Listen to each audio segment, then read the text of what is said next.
Hospital గురించి అని ఇంకా నిరసన తెలుపుతున్న వారి గురించి కానీ అంటే ఓ పెళ్లి కోసం వచ్చి ఈడ ఆ విధంగా మాట్లాడిపోవటం ఐకానిక్ తిరిగి ఉన్నటువంటి సెంటర్ జైల్ని ఇక్కడికి వెళ్ళి తీసేసి దాని మీద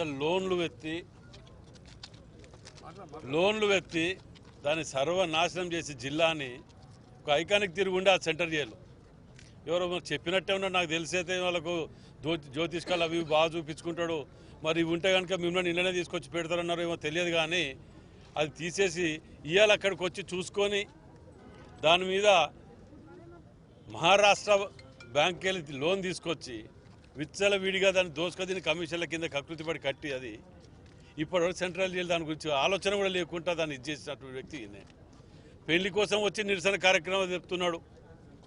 మరి రెగ్యులరైజ్ చేసే దాంట్లో వాళ్ళు ఎందుకు చేయలే? ఛాయ్ తాగి రేవంత్ రెడ్డి గారు ఛాయ్ తాగే లోపంతలు చేయొచ్చు అని మాట్లాడిండే. అన్నేళ్ళుండి ఎందుకు చేయలేకపోయినో మొట్టమొదటి జవాబు చెప్పి క్షమాపణ చెప్పి వాళ్ళకు. మేము ఒకటెనుకొకటి రేవంత్ రెడ్డి గారు ప్రతి దాని మీద, ముఖ్యమంత్రి గారు ప్రతి దాని మీద ఒకటెనుకొకటి చేసుకుంటూ వస్తుంటే వీళ్ళు చేసిన పాపాలని కడుక్కుంటూ అప్పులు కడుతూ మిగతా అన్నీ మేము చేసుకుంటూ వస్తుంటే ఆలోచన లేకుండా తొందరపాటుతనంతో ప్రజలను ఎట్లా అంటే రెచ్చగొట్టడం. మహిళలకు ఫ్రీ బస్ అంటే ఆటోలను రెచ్చగొట్టడం, ఇంకోటి ఏదంటే ఇంకోళ్ళని రెచ్చగొట్టడం. వీళ్ళు రెచ్చగొట్టుకుంటూ బతకడం తప్ప మీరు ఎందుకు చేయలేదని అడిగిందని జవాబు దొరకదు. అది కూడా నేను ఎందుకు వచ్చింది చూసాను కదా. ఒక యూనివర్సిటీలో ప్రొఫెసర్ గారి ఇంట్లో పెళ్లి ఉంటే వచ్చినా కదా 2 తిట్టిపోవాలి. వరంగల్ ఏం చేయలేదంట.